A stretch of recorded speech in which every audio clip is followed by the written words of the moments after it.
Would you two take it outside? He's playing.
So now Siri is mad at me because ever since Woody had he got sick or got hurt, we found out that he needs to be on a special diet and eat a specific food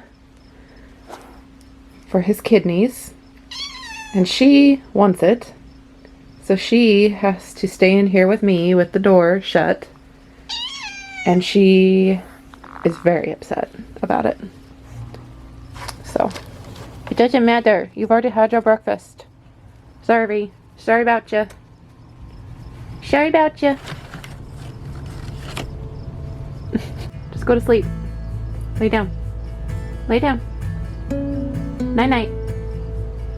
Lay down. You can do it. The sun is warm.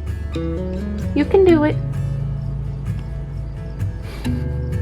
I'm in the process of cutting out a ton of these little cookies with these teeny cutters. I'm pretty sure these are just like dollhouse accessories, but I use them to cut little cookies. They're not the easiest thing to use, but if I get this really well shaded and textured, a lot of times it won't stick to them and I can just keep going, but still have a while to go.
I can't have a lot.